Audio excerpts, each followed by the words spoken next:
everybody, and welcome back to Trekyards. He is Commander Cockings. He's Captain Foley. And Samuel has a sore throat because he's been so excited about this episode. He's been singing the entire week. It's not actually sore at all. It's just the vocal cords are dead. Oh. Throat feels fine. It's just the talking is the problem. Well, we'll have to power through it. But it's funny is on the one with all the singing, because maybe a couple of cast members were equally hoarse at the end of their lip synced. Live sing. The musical one, Stuart. Yeah, episode 9, season 2, Subspace Rhapsody. What did you think? It wasn't as bad as, well, I didn't anticipate it to be bad. I kind of like musicals. It wasn't as musically inclined as I thought it would be. I kind of enjoyed it. I like the premise of it. I do like the end with the spoilers, Klingons showing up. And it was just funny to get their take on their version of music, which I expected to be more operatic, but it was a little bit different. But no, I thought it was kind of fun, and I really didn't have much of an issue with it. The main story beats, Chapel getting accepted and going to, hang out with Dr. Corby for a few months. Love that. And yeah, of course, saving the day. You can't go wrong with that. So I thought it was good. I enjoyed it. It's up there with, it's maintaining this Strange New Worlds level of goodness and quality, I think. I didn't know how they would work a musical into Trek, but they did a pretty good job. So that's my take on it. I enjoyed it. Is it the best of the season? No. Is it up there? Sure. That's about it. How about you? I know you're not a huge fan of musicals in general, so... Well, it depends how I'm meant to review it, right? I meant to review it as a Star Trek episode, or a Strange New Worlds episode, or a musical episode. Where am I meant to review it from? Yeah. Because as a musical, were the songs good? Maybe. Were they clearly lip-syncing? Yes.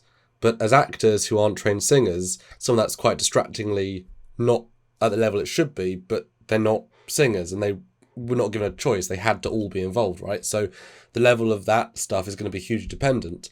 I know La'an's actually a singer, so her stuff was very good, but number one stuff was not anywhere near as good lip sync and projection wise, for me anyway. So that was distracting, but it's also varied. So that, am I judging on a musical aspect?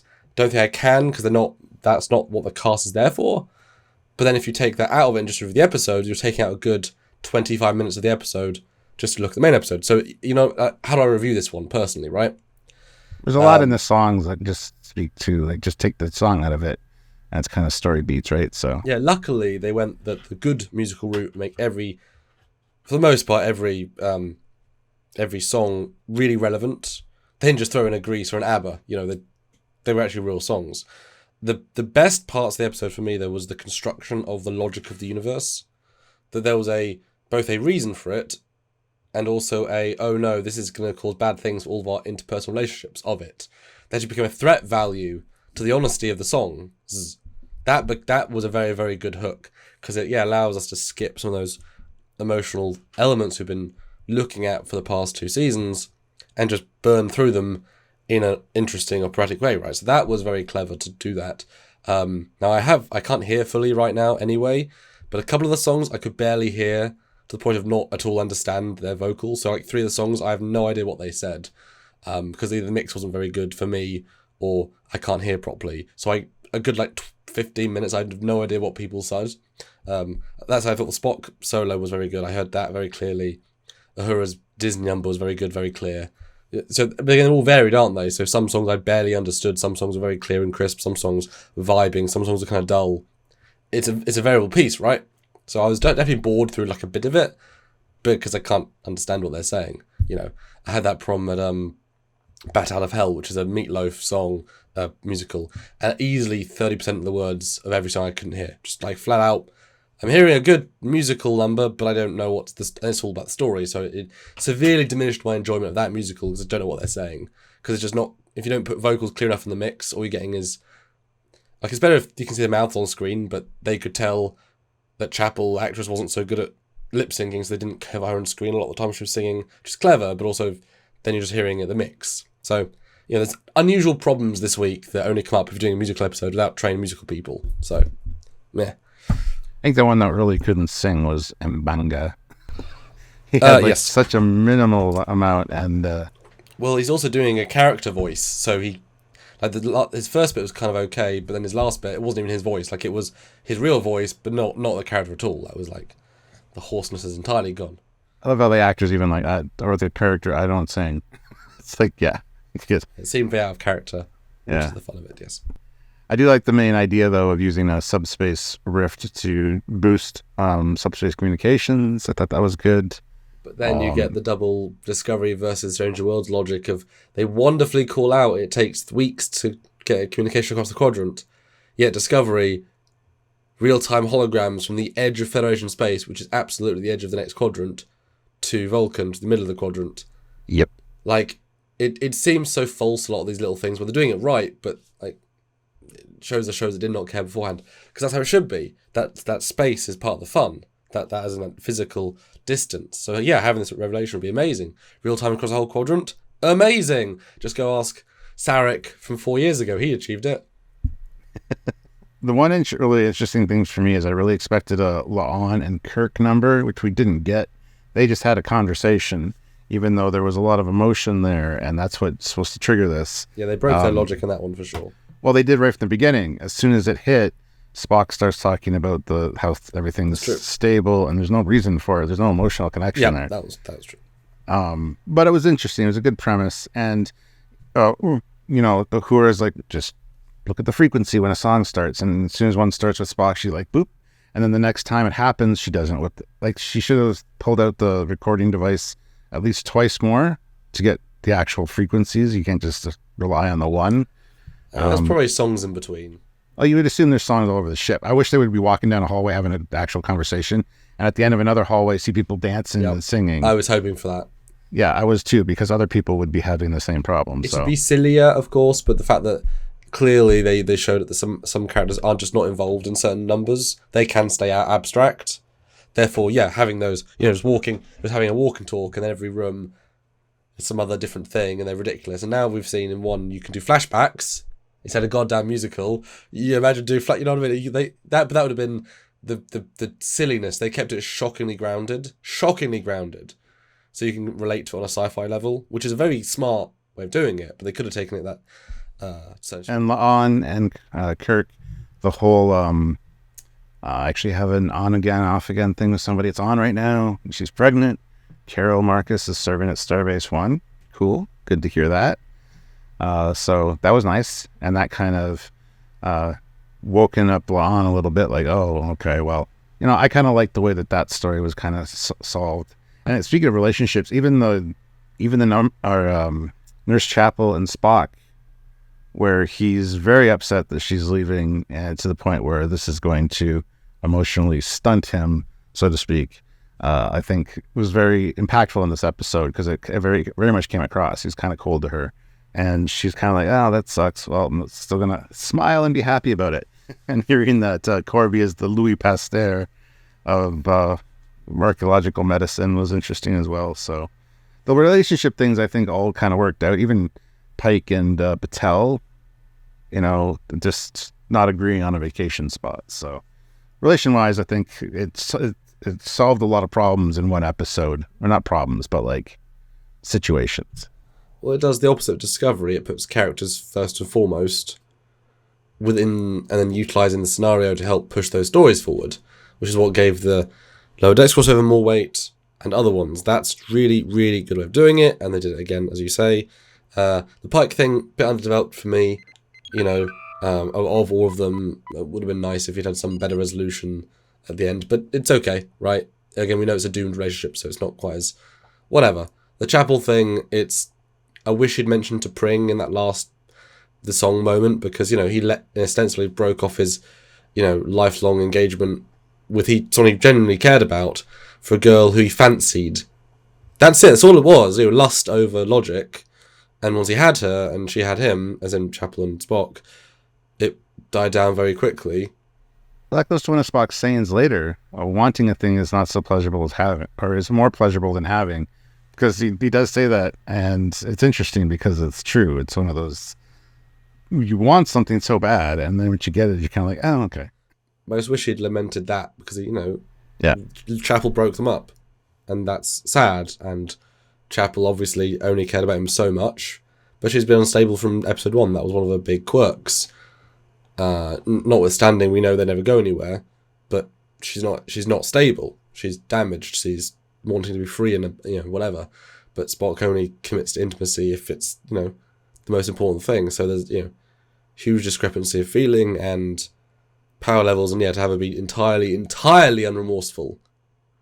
I want to leave. I must do my thing and not be sad about it. It's like, okay. I get it from your perspective. This was one of the longer ones at 1 hour and 2 minutes. I think they could have definitely gone for like a full musical length, thing of like 2 hours if they had actually put in songs that I think could have been there. They did a really good job of kind of picking the song moments. But it there was a lot of them though. There's like 10. Yeah, there was. I mean, but it would have been 35 minutes without them. Yeah, and they were all kind of catchy though. I gotta say, they did a pretty good job. I thought they were all kind of catchy. So, but yeah, it could have been a lot longer if we had one of those Spock lamenting ones and all that kind of stuff. Like you could have added more, even with Kirk and La'an for sure. But anyway, I thought it was well done. I'm happy with the way it was crafted. I think it was just right. So. Yeah, and again, cheap feeling. All standing sets. The Cleon thing was minuscule, momentary, and almost blink and you'll miss it. But you mentioned the other Kirk relationship thing. The Carol Marcus thing was a really nice twist and turn. And I just checked the timeline while we were discussing this, and yes, that lines up absolutely fine with that as a happenstance of the era. They could go that route, but what a clever way of having the confidence to do something that the audience knows is doomed once again, but having an endgame mind. Actually, and certainly does this imply we'll see Carol in season 3, which would be kind of cool. This is their chance to see, because they, the only baby mama he had, big deal, etc. But the way he lays out is quite sweet, and Kirk's a charming man. Was he flirting with everybody? I mean, you can just be nice and just have a flirty personality, but to acknowledge her at least was nice, and really sort of grounds that a lot. But he's never home. It's hard to have a relationship, especially with a non-Starfleet officer, because she's Federation, but not Starfleet.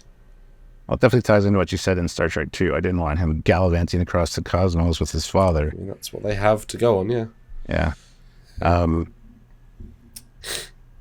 The one thing that took me a little out of it, and I thought it was just a stupid moment. I mean, I get it's a musical, but when number 1 decides to turn off the artificial gravity in the briefing room, just so they could do it seemed really out of place for me. Like there's no reason you would do that necessarily, but anyway, it's fine, I guess. Shows their wider that's work. one of the songs I couldn't understand, so I have no idea what that was about.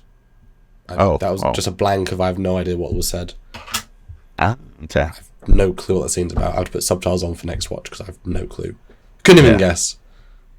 I could hear all the songs fine, so I don't know how it's you're hearing or whatever. But I mean, I've had a problem with that for years. Just vocals in a sound mix. When I was young, I trained myself to listen to sound to music versus people's songs. But I've always had a problem. I prefer the song part, not the people part.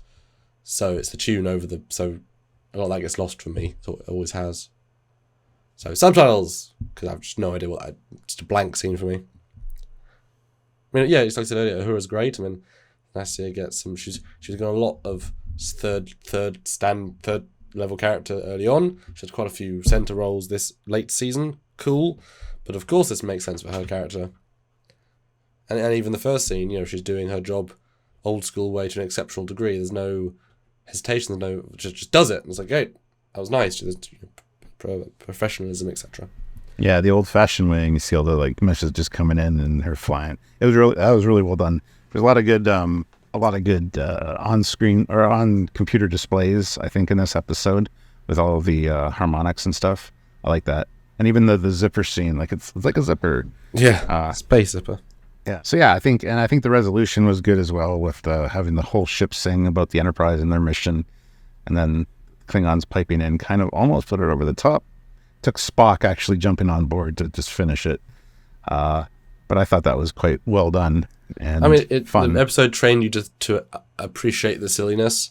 I mean, it was a batshit stupid scene when you break it down, but that's the escalation, right? It's the epic end number. It is what it is. It's musical, right? So, yeah. I just couldn't picture like the original TOS crew doing this. That's all. I think it was handled fairly well. I think they did better than I anticipated they would.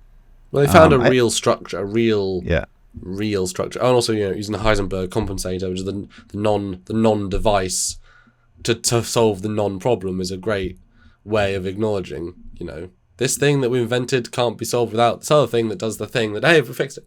And I knew they would do well. I mean, Stranger Worlds has a history of just it's good. It's good. It's not only good Trek in general, but just good writing, good storytelling, and very good acting. So I knew they would do well going into it. I just didn't know what to anticipate, and I was pleasantly surprised. So anyway, I guess that's it, guys. Wow. Anyway, let us know in the comment section what you thought about this episode, and we want to hear your take on this for sure. This will be a good one to talk about live, because I'm sure a lot of people that really enjoy musicals have much more input on it. So let us know, and subscribe to the channel, notify yourself with the bell icon, and join us for lives and such. And support what we do here via Patreon, monthly service, or join the channel also monthly via YouTube, super chats on a live, or super thanks on anything, on any video. Wow, broad. Or PayPal at Trekyards@hotmail.com, or buy a shirt with the links down below. So until next time, guys, he's Commander Cockings. He's Foley. See ya. Bye, guys.